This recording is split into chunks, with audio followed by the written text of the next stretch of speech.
Man, let me tell you something. I grew up hearing the story of Noah all my life. I remember sitting in church as a kid listening to how he built that ark, how he filled it with animals two by two, how the rain came down and wiped everything clean. And back then it sounded like a story about survival, about a man doing what nobody else could do. But it wasn't until later in my life that I started to really think about it. One day I was sitting down with a Muslim brother and he started talking about Noah, but he called him Nuh. And I was like, hold up, what you mean Nuh? He said, brother, that's what we call him in Islam. And then he started breaking it down for me in a way I had never heard before. He said Noah wasn't just building a boat, he was building faith. He was calling his people to God for 950 years. 950, man, that stopped me cold.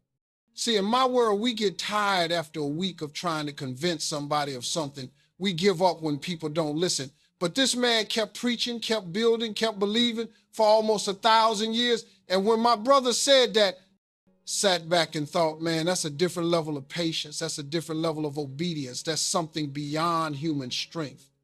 And that's when I got curious. I said, maybe I only knew part of the story. Maybe there's more to Noah than I ever understood. Maybe it ain't just about the ark and the animals. Maybe it's about what kept that man going when nobody believed in him. And that question right there, man, that started something deep inside me. I wanted to know what Islam really says about Noah, because maybe that story wasn't just his, it was ours too. So I started learning more about what Islam says about Noah, or as they call him, Noah. And man, it opened my eyes in a way I didn't expect. See, in Islam, Noah wasn't just a man who built a boat. He was a prophet who spent 950 years calling people to the truth.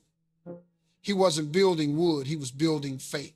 Every day he'd go to his people, tell them to believe, to come back to God. And every day they'd laugh at him, they'd throw words at him, they'd turn their backs. And still he kept going. I read how even when they mocked him, he didn't get angry. He prayed for them. He cried for them. And I thought, that's the kind of heart that only faith can hold. Because most of us would have quit a long time ago, but he didn't see it as failure. He saw it as purpose. What really hit me was how the Quran talks about Noah's pain, not just his mission. You can feel his sadness, his mercy, and his patience.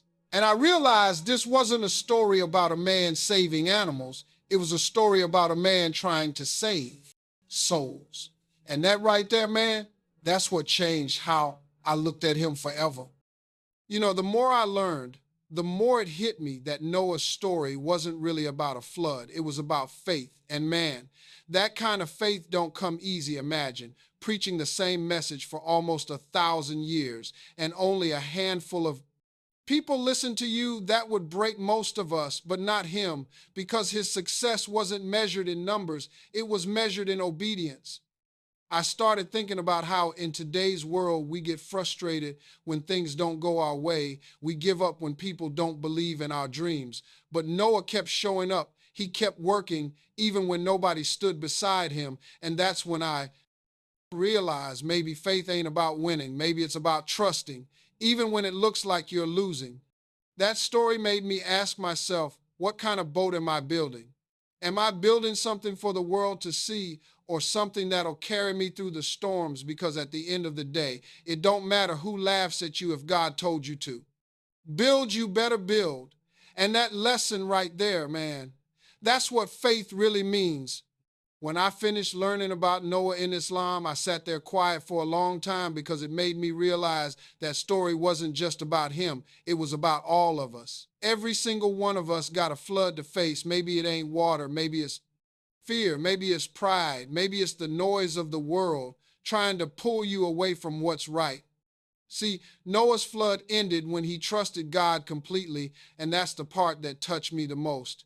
He didn't fight the storm, he built through it. He didn't run from the rain, he rose above it. And I thought, man, that's what we're all trying to do, build something that lasts when everything around us is falling apart.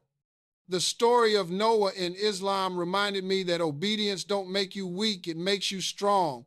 Faith don't always stop the rain, but it will always give you a way through it.